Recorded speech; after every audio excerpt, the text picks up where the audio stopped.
All, कैसे हो आप और क्या चल रहा है। तो आई होप कि आप लोग ठीक होगे और बहुत अच्छे से पढ़ाई कर रहे होगे।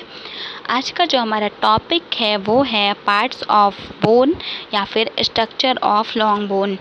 तो स्ट्रक्चर ऑफ लॉन्ग बोन में हम लोग पढ़ेंगे कि जो एक लॉन्ग बोन है, जो टिपिकल लॉन्ग बोन है, उसके स्ट्रक्चर में क्या क्या चीज़ें इन्वॉल्व हैं, क्या क्या उसमें अदर स्ट्रक्चर्स हैं जो मिलकर एक लॉन्ग बोन को बना रहे हैं। इसके पहले भी हम लोगों ने बोन्स को लेके प्रीवियस वीडियोस में काफ़ी कुछ डिस्कस कर रखा है। तो अगर आपने वो वीडियोस नहीं देखी हैं तो आप एक बार जाके वो भी देख सकते हो। नहीं तो फिर भैया स्वागत है हमारी इस वीडियो में स्ट्रक्चर ऑफ लॉन्ग बोन्स। तो देखते हैं, फटाफट अपना वीडियो स्टार्ट करते हैं। पहला पॉइंट जो है इसमें, a growing bone consist of two cartilaginous ends known as epiphysis. यानी कि जो एक ग्रोइंग बोन होती है उसके दो कार्टिलेजिनस एंड होते हैं, उसके दो किनारे होते हैं। जो ऊपर और नीचे वाला पार्ट होता है उसको हम लोग कहते हैं एपिफाइसिस। एपिफाइसिस दो होती हैं। The epiphysis and diaphysis are united together. Epiphysis और डायाफाइसिस दोनों एंड को हम लोग एपीफाइसिस बोलते हैं, और इस एपीफाइसिस को छोड़ के बीच का जितना भी पार्ट है वो कहलाता है डायाफाइसिस। और जो एपीफाइसिस और डायाफाइसिस होते हैं वो आपस में एक कार्टिलेज की प्लेट के थ्रू जुड़े हुए होते हैं, जिसको एपीफाइजियल कार्टिलेज बोलते हैं। यानी कि वहाँ पे उन दोनों को जोड़ के रखने के लिए एक कार्टिलेज की पतली सी लेयर प्रेजेंट होती है, जिसको हम लोग एपीफाइजियल कार्टिलेज बोलते हैं। और जो एपीफाइजियल एंड होता है डायाफाइसिस का, उसको हम लोग कहते हैं मेटाफाइसिस। इसका क्या मतलब है कि जो एपीफाइसिस है ये हो गई हमारी एपीफाइसिस और ये हो गई बीच की हमारी डायाफाइसिस। Epiphysis, diaphysis. तो एपीफाइसिस का जो एंड होगा, मतलब कि इस साइड डायाफाइसिस की तरफ वाला जो किनारा होगा एपीफाइसिस का, उसको हम लोग बोलते हैं मेटाफाइसिस। क्या बोलते हैं इसको हम लोग? मेटाफाइसिस बोलते हैं। तो क्लियर हो गया एपीफाइसिस, मेटाफाइसिस और डायाफाइसिस क्या होती है। एपीफाइसिस जो उसके दोनों एंड हो गए, बीच वाले इस पूरे पार्ट को हम लोग डायाफाइसिस कहते हैं। और जो एपीफाइसिस और डायाफाइसिस के बीच में एक स्ट्रक्चर प्रेजेंट होता है उसको हम लोग बोलते हैं मेटाफाइसिस। ये स्ट्रक्चर है लॉन्ग बोन का। एपीफाइसिस, इधर भी एपीफाइसिस, बीच में डायाफाइसिस, डायाफाइसिस और एपीफाइसिस के बीच में प्रेजेंट होती है मेटाफाइसिस। बीच वाली बोन्स को हम बोलते हैं कॉम्पैक्ट बोन, जिसको हम शैफ्ट बोलते हैं और या फिर कॉम्पैक्ट बोन बोलते हैं। और जो अपर एंड और लोअर एंड की बोन है वो होती है स्पॉन्जी या फिर कैंसिलस बोन। और बीच में एक कैविटी प्रेजेंट होती है जिसको हम लोग बोलते हैं मेडुलरी कैविटी। इधर भी वही सेम स्ट्रक्चर है। एपीफाइसिस और डायाफाइसिस के बीच में जो एक प्रेजेंट होता है कार्टिलेज की पतली सी लेयर, उसको हम लोग बोलते हैं एपीफाइजियल प्लेट। अब आते हैं एपीफाइसिस पे।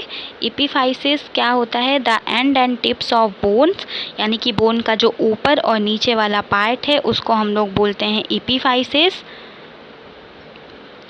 which develops from secondary center of ossification are called as epiphysis। ये इसकी डेफिनेशन हो गई। सेकेंडरी सेंटर ऑफ ऑसिफिकेशन से डेवलप होता है ये। Present only in long bone. Epiphysis की क्या खास बात क्या है कि ये सिर्फ और सिर्फ लॉन्ग बोन में प्रेजेंट होता है। एपीफाइसिस 4 टाइप्स की होती हैं: pressure epiphysis, traction epiphysis, atavistic epiphysis और एबरेंट एपीफाइसिस। इसके बस आप नाम जान लो, ये इतने डिटेल में नहीं जाना होता है, बस नाम पता होने चाहिए इनके। फिर आते हैं डायाफाइसिस पे। डायाफाइसिस क्या होता है? Tubular shaft of long bone between two epiphysis are diaphysis. यानी कि दोनों एपीफाइसिस के बीच में जो एक शैफ्ट प्रेजेंट होता है उसको क्या बोलते हैं हम लोग? Diaphysis. It ossify from primary centre of ossification, यानी कि ये बर्थ के पहले से प्रेजेंट होता है, प्राइमरी सेंटर ऑफ ऑसिफिकेशन से निकलता है। उसके बाद बात करते हैं शैफ्ट की। जो शैफ्ट होता है हमारा बोन का, वो कंपोज होता है, मतलब वो मिलकर बना होता है वो 3 चीज़ों से मिलकर बना होता है। बोन का शाफ्ट 3 टाइप ऑफ चीज़ों से मिलकर बनता है, पेरिओस्टियम, कॉर्टेक्स और मेडुलरी कैविटी। ये तीनों, कॉर्टेक्स और मेडुलरी कैविटी और पेरिओस्टियम, तीनों मिलकर बनाते हैं बोन का शाफ्ट। पेरिओस्टियम की बात करते हैं, ये थिक फाइब्रस मेम्ब्रेन होती है जो कवर करके रखती है एक्सटर्नल सरफेस ऑफ बोन को, यानी कि बोन की जो बाहरी कवरिंग है, जो बाहर से उसको कवर करके रख रही है, एक मेम्ब्रेन प्रेजेंट हो रही है, उसको बोलते हैं पेरिओस्टियम। इसमें रिच नर्व सप्लाई होता है और ये मोस्ट सेंसिटिव पार्ट होता है बोन का। और जो पेरिओस्टियम होती है वो जो सेस्मॉइड बोन्स होती है उनमें एब्सेंट होती है। सेस्मॉइड बोन जो सीसम शेप लाइक स्ट्रक्चर की बोन्स होती हैं, और इसका एक ही एग्जाम्पल होता है बॉडी में, पटेला। तो पटेला में पेरिओस्टियम एब्सेंट होगा। पेरिओस्टियम के फंक्शंस क्या क्या होते हैं? तो फंक्शंस होते हैं ऑस्टियोजेनिक, यानी कि न्यू बोन्स का फॉर्मेशन करना, बोन ग्रोथ में हेल्प करती है ये, बोन रिपेयर में हेल्प करती है, और प्रोटेक्शन प्रोवाइड करती है बोन को बाहरी चीज़ों से या फिर बाहरी ट्रॉमा से। फिर आते हैं अब कॉर्टेक्स पे। कॉर्टेक्स किस चीज़ से मिलकर बना होता है? कॉम्पैक्ट बोन का बना होता है, which gives strength. Compact bone है, डेंस स्ट्रक्चर है, तो क्या करेगा? स्ट्रेंथ प्रोवाइड करेगा, बोन को ताकत देगा। फंक्शन, इसका क्या फंक्शन होता है? To withstand all possible mechanical strains, यानी कि जितना भी बाहरी प्रेशर आ रहा है उसको अपनी मैक्सिमम हद तक, जिस हद तक भी वो बर्दाश्त कर सकता है, उस हद तक उसको रोकने की कोशिश करेगा ताकि बोन्स पे कोई भी इफ़ेक्ट ना आए।